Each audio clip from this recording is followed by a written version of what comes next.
Shalom. Renungan kali ini berjudul Anak-anak dan Pembawa Berita Allah dan Umat Allah yang Dipersekusi oleh Evangelis Lokamanya Prawiro. Untuk samaran Allah kedua, kita akan lihat satu yang secara reguler ia gunakan. Sering sekali Allah datang pada kita dalam samaran seorang anak kecil. Lihat apa yang Yesus katakan. Pada waktu itu datanglah murid-murid itu kepadanya bertanya, "Siapakah yang terbesar dalam kerajaan surga?" Maka Yesus memanggil seorang anak kecil dan menempatkannya di tengah-tengah mereka, lalu berkata, "Aku berkata kepadamu, sesungguhnya jika kamu tidak bertobat dan menjadi seperti anak kecil ini, kamu tidak akan masuk ke dalam kerajaan surga. Sedangkan barang siapa merendahkan diri dan menjadi seperti anak kecil ini, dialah yang terbesar dalam kerajaan surga. Dan barang siapa menyambut seorang anak seperti ini dalam namaku, ia menyambut aku. Tetapi barang siapa menyesatkan salah satu dari anak-anak kecil ini yang percaya kepadaku, lebih baik baginya jika sebuah batu kilangan diikatkan pada lehernya, lalu ia ditenggelamkan ke dalam laut." Matius 18 ayat 1-6. Lalu sedikit lebih jauh Yesus berkata, "Ingatlah, jangan menganggap rendah seorang dari anak-anak kecil ini, karena aku berkata kepadamu, ada malaikat mereka di surga yang selalu memandang wajah Bapa-Ku yang di surga." Ayat 10. Allah memberi nilai besar pada anak-anak. Seorang malaikat menjaga setiap anak. Malaikat ini memiliki akses langsung ke hadirat Allah Maha Besar dan harus memberi laporan apa yang terjadi dengan anak itu. Dan Yesus berkata, jika Allah membawa kita bertemu seorang anak dan kita menerima anak itu, kita sedang menerima Yesus. Namun jika kita menolak anak itu, jika kita menolak menolong anak itu dalam realitanya, kita sedang menolak Yesus. Kitab suci juga berkata lebih buruk lagi jika kita menyebabkan anak kecil seperti itu berdosa. Dan ingat, masyarakat zaman ini penuh dengan laki-laki dan perempuan-perempuan yang melakukan ini. Menurut Yesus, lebih baik baginya jika sebuah batu kilangan diikatkan pada lehernya, lalu ia ditenggelamkan ke dalam laut daripada ia menyebabkan kesalahan yang membuat anak kecil itu berdosa. Kita melihat dari kitab suci bahwa ketika Yesus mendudukkan seorang anak di hadapan kita, ia mengidentifikasi dirinya dengan anak itu. Respons kita pada anak mensejajarkan respons kita pada Yesus. Malaikat Allah di surga mengawasi anak itu dan mengawasi bagaimana kita merespons pada anak kecil. Kita kembali ke prinsip yang sama. Allah sering menyamarkan dirinya sebagai yang lemah, tidak berkesan, mustahil, di luar kebiasaan. Kita tidak akan tahu kapan Allah masuk ke dalam hidup kita.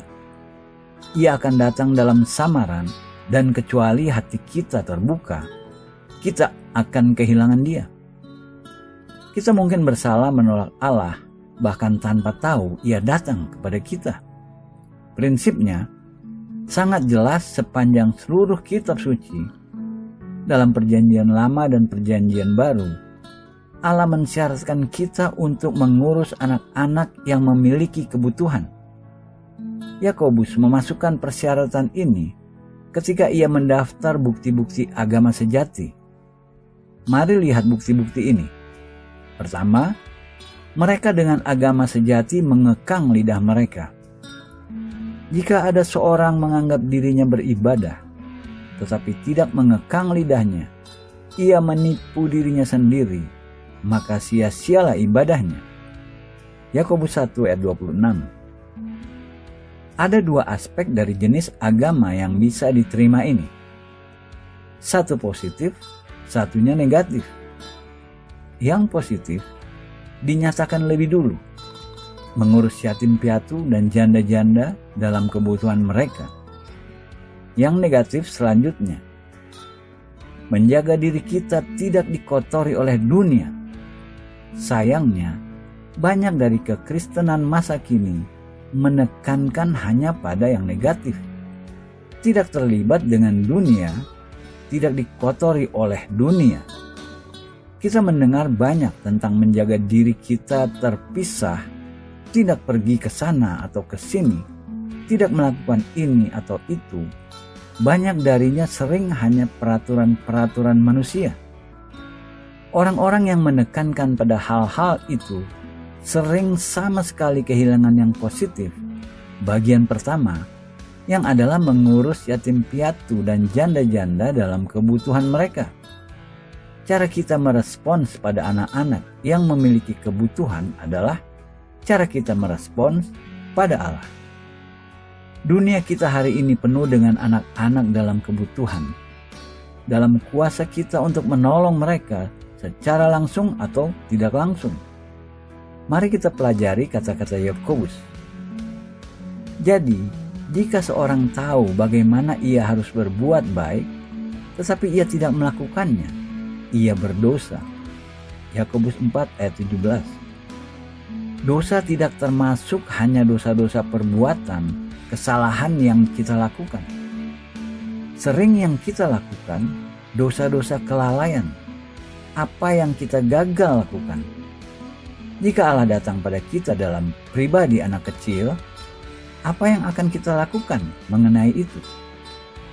Samaran lain yang Allah sudah gunakan banyak kali dalam sejarah sampai sekarang adalah pemberita-pemberitanya. Satu prinsip dalam kitab suci yang didemonstrasikan banyak kali dan ditekankan dalam pengajaran Alkitabiah, di mana Allah mengidentifikasi dirinya sendiri dengan mereka yang ia utus sebagai perwakilannya. Ini artinya cara kita merespons pada perwakilan-perwakilan Allah diperhitungkan oleh Allah sebagai respons kita kepada Allah sendiri. Kita tidak bisa menolak perwakilan-perwakilan Allah dan mengklaim menerima Allah. Beberapa orang belum menangkap konsep ini. Mari lihat apa yang Yesus katakan mengenai subjek ini dalam beberapa nas dalam Perjanjian Baru. Nas pertama dari kitab Yohanes. Yesus berkata kepada murid-muridnya, "Sesungguhnya barang siapa menerima yang kuutus, ia menerima aku. Dan barang siapa menerima aku, ia menerima dia yang mengutus aku." Yohanes 13 ayat 20. Dalam ayat ini, kita melihat prinsipnya dari Allah Bapa langsung ke bawah. Allah Bapa mengutus Yesus, anaknya. Mereka yang menerima Yesus menerima Allah Bapa. Sebaliknya, mereka yang menolak Yesus menolak Allah Bapa. Lihat Yohanes 12 ayat 48-50. Namun prinsipnya tidak berhenti di situ. Yesus pada gilirannya memilih orang-orang tertentu. Mereka bukan teolog, mereka bukan imam, dan mereka tidak berpendidikan tinggi. Mereka nelayan dan pemungut cukai. Dan orang-orang seperti itu yang dunia tidak hargai. Yesus membuat mereka menjadi murid-muridnya dan mengutus mereka sebagai perwakilannya. Dan ia berkata, "Cara orang memperlakukan kamu adalah cara orang-orang memperlakukan aku. Jika mereka menerima kamu, mereka menerima aku. Namun jika mereka menolak kamu, mereka menolak aku, meski mereka mungkin tidak menyadarinya. Jika mereka menolak aku, mereka juga menolak Bapakku." Itu ayat yang empatik. Yesus menyatakan prinsip identifikasi ini, menerima atau menolak ketika ia mengutus murid-murid pertamanya untuk memberitakan kerajaan Allah.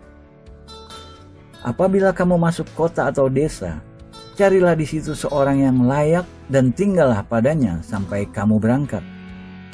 Apabila kamu masuk rumah orang, berilah salam kepada mereka. Jika mereka layak menerimanya, salammu itu turun ke atasnya Jika tidak, salahmu itu kembali kepadamu. Matius 10 ayat 11-13. Fakta luar biasa pemberita-pemberita Yesus memiliki otoritas dan kemampuan untuk menyebarkan damainya kepada mereka yang menerima mereka. Namun mereka bisa juga menahan damainya dari mereka yang tidak menerimanya dengan cara yang layak. Yesus melanjutkan, "Dan apabila seorang tidak menerima kamu dan tidak mendengar perkataanmu, keluarlah dan tinggalkanlah rumah atau kota itu, dan kebaskanlah debunya dari kakimu." Ayat 14. Mengebaskan debu dari kaki tanda tidak mengakui, sama dengan mengatakan, "Saya tidak bertanggung jawab atasmu." Yesus melanjutkan instruksinya kepada murid-muridnya dengan pernyataan sangat luar biasa mengenai mereka yang menolak pemberita-pemberitanya. "Aku berkata kepadamu, sesungguhnya pada hari penghakiman tanah Sodom dan Gomora akan lebih ringan tanggungannya daripada kota itu." Matius 10 ayat 15. Sodom dan Gomora adalah dua kota yang Allah hukum dan hakimi karena dosa-dosa mereka. Allah menghakimi mereka dengan penggulingan dramatis luar biasa, menjadikan mereka sebagai contoh bagi semua yang berbuat dosa yang sama di masa depan. Apa yang Sodom dan Gomora alami sangat buruk. Namun Yesus mengatakan akan lebih buruk bagi orang-orang yang menolak pemberita-pemberitanya daripada Sodom dan Gomora. Menjadi jelas betapa seriusnya kita tidak menolak pemberita-pemberita yang Yesus utus. Yesus melanjutkan pesannya kepada murid-muridnya mengenai menerima atau menolak mereka. "Lihat, aku mengutus kamu seperti domba ke tengah-tengah serigala. Sebab itu hendaklah kamu cerdik seperti ular dan tulus seperti merpati."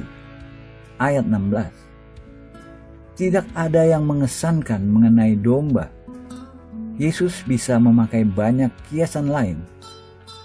Ia bisa mengatakan, "Aku mengutus kamu seperti singa," atau seperti kuda. Semua binatang ini memiliki ciri mengesankan. Namun domba tidak pernah memiliki tubuh yang mengesankan. Domba juga tidak pernah membuat siapapun takut. Yesus berkata, "Itu bagaimana aku akan mengutus kamu.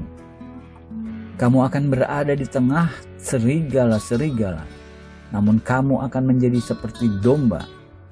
Di akhir pasal ini, Yesus berkata, "Barang siapa menyambut kamu, ia menyambut aku. Dan barang siapa menyambut aku, ia menyambut dia yang mengutus aku." Ayat 40. Kita melihat prinsip yang sama lagi.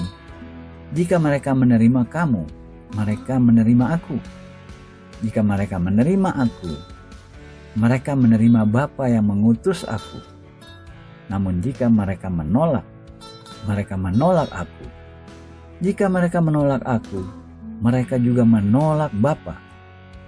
Yesus menyimpulkan pengajarannya atas menerima dan menolak dengan penekanan tambahan yang juga suatu prinsip. Barang siapa menyambut seorang nabi sebagai nabi, ia akan menerima upah nabi. Dan barang siapa menyambut seorang benar sebagai orang benar, ia akan menerima upah orang benar. Matius 10 ayat 41. Kita tahu dari Alkitab banyak nabi Allah agak aneh. Mereka memakai baju aneh, melakukan hal-hal aneh, muncul pada momen-momen yang tak diduga, dan membuat pernyataan-pernyataan yang paling tidak diterima. Kadang-kadang mereka pergi begitu saja. Kita kemungkinan tidak bisa menemukan karakter kurang lazim daripada Nabi Elia. Namun Yesus berkata untuk membedakan nabi di bawah ketidaklaziman atau bahkan penampilan luar yang tidak bisa diterima. Alasannya, jika kita mengidentifikasi nabi dan menerimanya, kita akan menerima upah sama seperti orang benar. Allah datang pada kita dalam bentuk pemberita-pemberitanya. Ia mengidentifikasi dirinya dengan orang-orang yang ia utus untuk mewakilinya.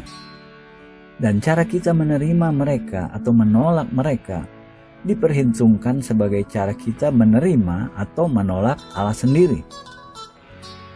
Ingat, menolak pemberita-pemberita Yesus, dosa lebih buruk daripada Sodom dan Gomora. Mari lihat sekarang dua contoh menarik. Yang pertama, dari Perjanjian Lama, contoh Barak, satu dari hakim-hakim Israel. Pada masa Barak, Israel diduduki dan ditekan tentara asing yang jauh lebih banyak jumlahnya, lebih kuat, dan diperlengkapi dan dipersenjatai lebih baik daripada Israel. Dalam konteks itu, Allah memanggil seorang muda bernama Barak, yang ternyata bukan tokoh yang dikenal, untuk memimpin Israel menuju kemenangan melawan tentara yang menginvasi ini. Barak pensiunan agak muda, dan ia tidak merasa memenuhi syarat untuk tugas yang diberikan. Maka ia pergi kepada Nabiah pada masa itu bernama Deborah, dan minta dia pergi dengan. Jelas Barak benar-benar bukan sosok yang mengesankan. Meski demikian, ia pemberani dan patuh. Ia memimpin tentara Israel meraih kemenangan, dan tentara asing dikalahkan serta dihalau keluar. Sesudah itu, Deborah Nabiah itu menyanyikan kidung tentang kemenangan, merayakannya dan berbicara tentang berbagai suku di Israel. Beberapa datang untuk menolong Barak, sementara lainnya menolak. Ia berbicara khususnya tentang satu desa yang tidak disebut lagi dimanapun dalam kitab suci, desa Meros. Ini apa yang ia katakan tentang Meros dalam kidungnya. Kutukilah kota Meros, firman malaikat Tuhan. Kutukilah habis-habisan penduduknya, karena mereka tidak datang membantu Tuhan sebagai pahlawan. Hakim-Hakim 5 ayat 23. Orang-orang Meros berpikir mereka tidak perlu menolong Barak, maka mereka mengabaikannya. Kemungkinan mereka mengejeknya. Namun Allah tidak memandang respons acuh tak acuh mereka sebagai perlakuan melawan Barak. Ia memandangnya sebagai perlakuan melawan dirinya sendiri. Kutuk turun atas desa itu, karena penduduknya tidak datang untuk menolong Barak. Dan dengan gagal menolong Barak, mereka gagal menolong Tuhan sendiri. Contoh kedua adalah Yohanes Pembaptis. Yohanes pendahulu, perwakilan yang diutus sebelum Yesus untuk mempersiapkan jalannya.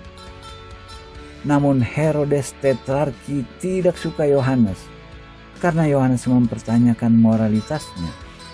Maka ia memenjarakan Yohanes. Lalu suatu malam, ketika perempuan penari datang dan menyenangkannya, Herodes bersumpah ia akan memberinya apapun yang dia minta.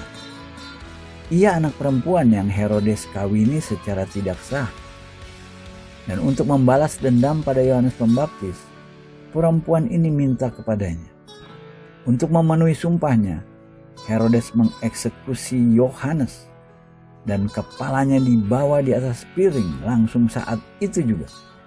Lihat Markus 6 ayat 17-28. Kemudian setelah Yesus ditahan, ia dibawa ke hadapan Herodes untuk diadili.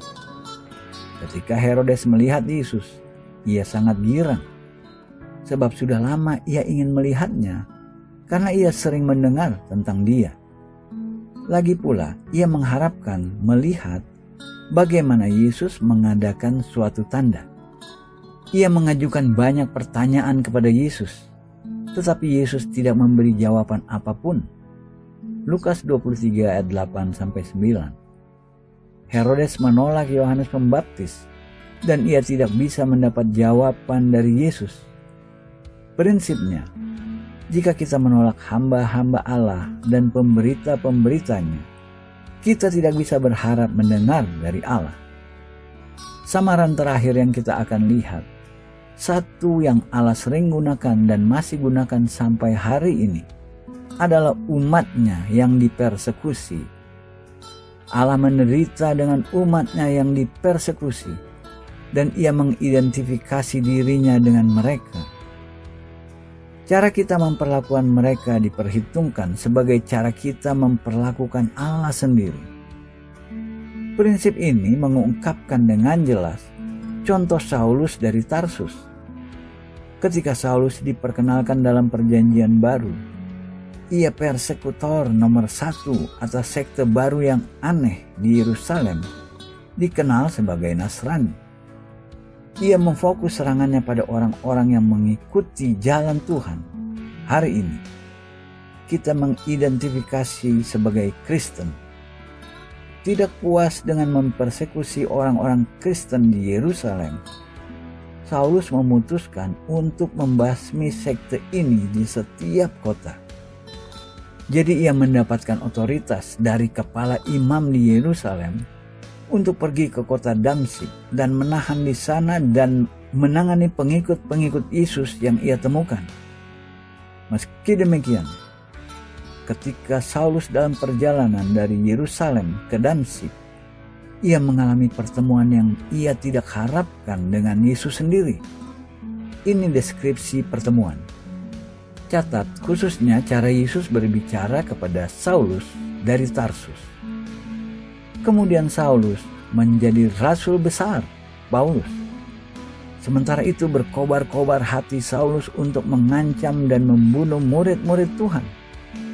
Ia menghadap imam besar dan meminta surat kuasa daripadanya untuk membawa kepada majelis-majelis Yahudi di Damsyik, supaya jika ia menemukan laki-laki atau perempuan yang mengikuti jalan Tuhan, ia menangkap mereka dan membawa mereka ke Yerusalem.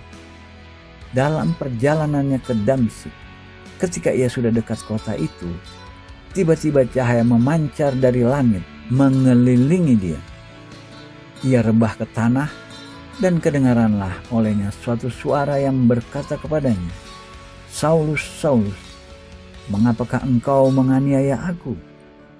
Jawab Saulus, "Siapakah engkau, Tuhan?" Katanya, "Akulah Yesus yang kau aniaya itu.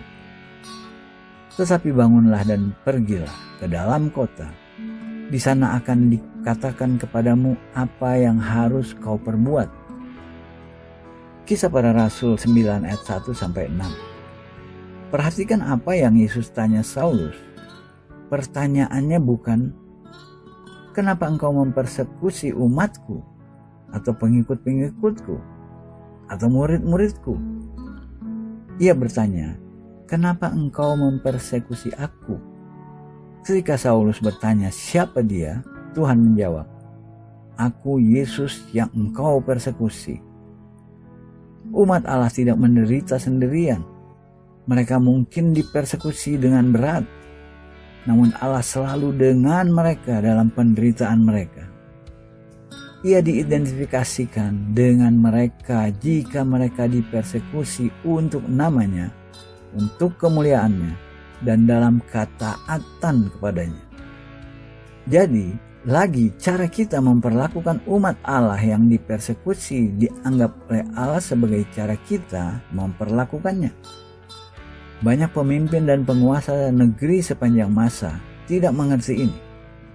Mereka mempersekusi yang rendah hati, umat yang miskin dan tidak menyadari mereka sesungguhnya sedang berurusan dengan Allah sendiri dalam umatnya.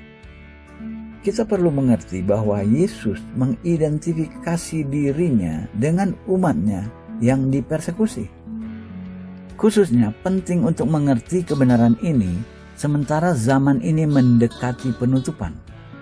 Alasannya, Yesus sendiri memperingatkan pengikut-pengikutnya bahwa di hari-hari terakhir akan ada persekusi orang-orang Kristen di seluruh dunia. Ini apa yang Tuhan katakan dalam Matius 24. Jawab Yohanes kepada mereka, "Waspadalah supaya jangan ada orang yang menyesatkan kamu. Sebab banyak orang akan datang dengan memakai namaku dan berkata, 'Akulah Mesias,' dan mereka akan menyesatkan banyak orang. kamu akan mendengar deru perang atau kabar-kabar tentang perang. Namun berawas-awaslah, jangan kamu gelisah, sebab semuanya itu harus terjadi, tetapi itu belum kesudahannya. Sebab bangsa akan bangkit melawan bangsa, dan kerajaan melawan kerajaan. Akan ada kelaparan dan gempa bumi di berbagai tempat. Akan tetapi semuanya itu barulah permulaan penderitaan menjelang zaman baru. Matius 24 ayat 4-8. Semua di seluruh dunia hari ini melihat apa yang Yesus gambarkan dalam ayat-ayat ini. Kejadian-kejadian itu adalah sakit bersalin. Zaman baru.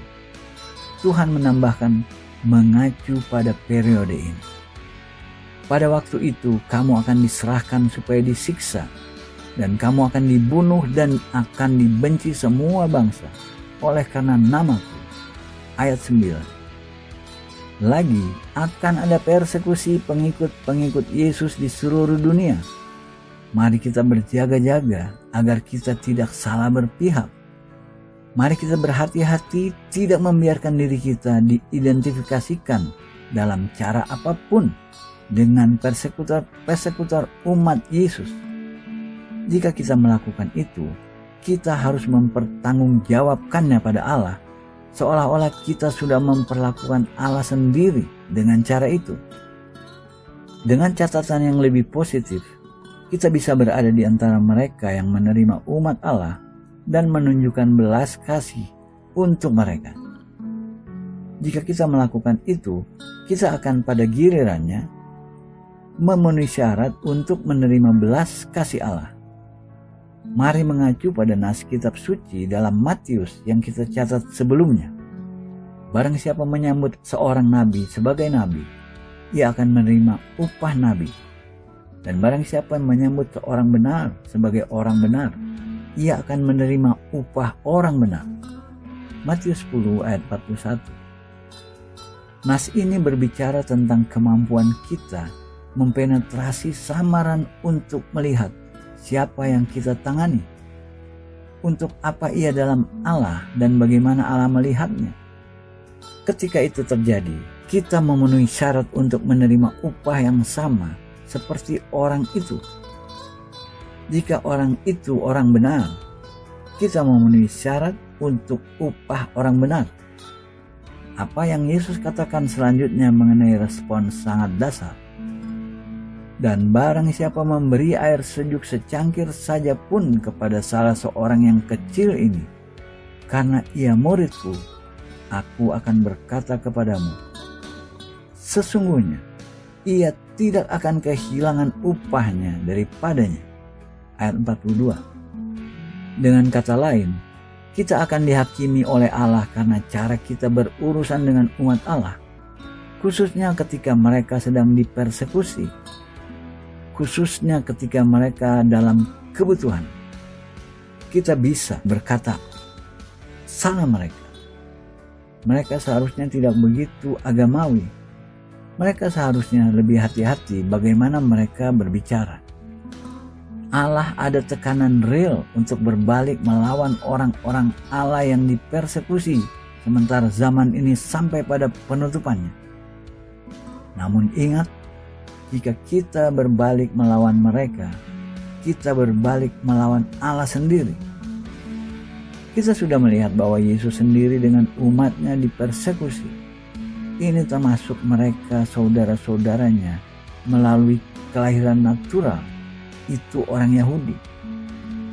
Dalam Wahyu 5 ayat 5, Yesus disebut singa dari suku Yehuda. Dengan kata lain, ia secara kekal diidentifikasikan dengan cara khusus sebagai Yehuda. Dan cara kita memperlakukan orang-orang Yahudi akan diperhitungkan pada kita sebagai cara kita memperlakukan saudara tua mereka, raja sendiri, yang sebagian besar dari mereka belum mengenal Yesus sendiri. Sekarang kita melihat Israel menjadi fokus pemimpin-pemimpin dan pemerintahan-pemerintahan dunia. Setiap hari kita membaca sesuatu di koran atau melihat sesuatu di berita tentang Israel. Negara kecil dengan hanya 6 juta orang itu menjadi fokus berita dunia dan perhatian global. Ini bukan kebetulan. Allah sudah mengaturnya karena Ia akan mengadili negara-negara dengan cara mereka berhubungan dengan Israel. Mari lihat nas agak panjang dari Matius 25 untuk melihat bagaimana Yesus mengungkapkan ini begitu jelas. Apabila Anak Manusia datang ke dalam dunianya dan semua malaikat bersama-sama dengan Dia, maka Ia akan bersemayam di atas takhta kemuliaannya. Lalu semua bangsa akan dikumpulkan di hadapannya, dan Ia akan memisahkan mereka seorang daripada seorang, sama seperti gembala memisahkan domba dari kambing. Dan Ia akan menempatkan domba-domba di sebelah kanannya dan kambing-kambing di sebelah kirinya. Dan Raja itu akan berkata kepada mereka yang di sebelah kanannya, "Mari, hai kamu yang diberkati oleh Bapa-Ku, terimalah kerajaan yang telah disediakan bagimu sejak dunia dijadikan. Sebab ketika aku lapar, kamu memberi aku makan. Ketika aku haus, kamu memberi aku minum. Ketika aku seorang asing, kamu memberi aku tumpangan. Ketika aku telanjang, kamu memberi aku pakaian. Ketika aku sakit, kamu melawat aku. Ketika aku dalam penjara, kamu mengunjungi aku." Maka orang-orang benar itu akan menjawab Dia, katanya, "Tuhan, bila manakah kami melihat Engkau lapar dan kami memberi Engkau makan, atau haus dan kami memberi Engkau minum?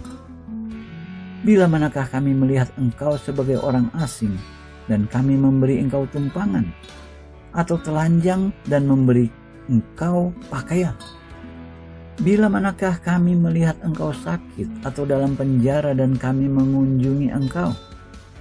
Dan Raja itu akan menjawab mereka, "Aku berkata kepadamu, sesungguhnya segala sesuatu yang kamu lakukan untuk salah seorang dari saudaraku yang paling hina ini, kamu telah melakukannya untuk aku." Dan Ia akan berkata juga kepada mereka yang di sebelah kirinya, "Enyahlah dari hadapanku, hai kamu orang-orang terkutuk. Enyahlah ke dalam api yang kekal yang telah sedia untuk iblis dan malaikat-malaikatnya. Sebab ketika aku lapar, kamu tidak memberi aku makan. Ketika aku haus, kamu tidak memberi aku minum. Ketika aku seorang asing, kamu tidak memberi aku tumpangan. Ketika aku telanjang, kamu tidak memberi aku pakaian. Ketika aku sakit dan dalam penjara, kamu tidak melawat aku." Lalu mereka pun akan menjawab Dia, katanya, "Tuhan, bila manakah kami melihat Engkau lapar atau haus, atau sebagai orang asing, atau telanjang, atau sakit, atau dalam penjara dan kami tidak melayani Engkau?" Maka Ia akan menjawab mereka, "Aku berkata kepadamu, sesungguhnya segala sesuatu yang tidak kamu lakukan untuk salah seorang dari yang paling hina ini, kamu tidak melakukannya juga untuk aku." Dan mereka ini akan masuk ke tempat siksaan yang kekal, tetapi orang benar ke dalam hidup yang kekal. Matius 25 ayat 31-46. Apa yang kita lakukan untuk saudara-saudara dan saudari-saudari Yesus, kita melakukan untuknya. Apa yang kita tidak lakukan untuk saudara-saudara dan saudari-saudarinya, kita tidak melakukan untuknya. Apa dasar penghukuman untuk mereka dalam nas di atas? Mereka gagal mengenal Yesus dalam umatnya yang dipersekusi.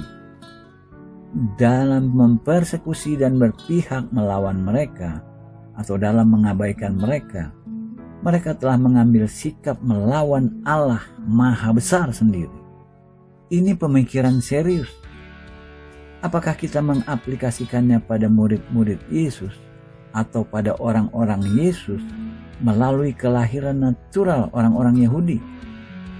Berbicara mengenai orang-orang Yahudi, Nabi Zakaria berkata dalam satu kalimat pendek, "Sebab siapa yang menjamah kamu, berarti menjamah biji matanya." Zakaria 2 ayat 8. Ingat peringatan itu ketika kita berbicara tentang orang-orang Yahudi.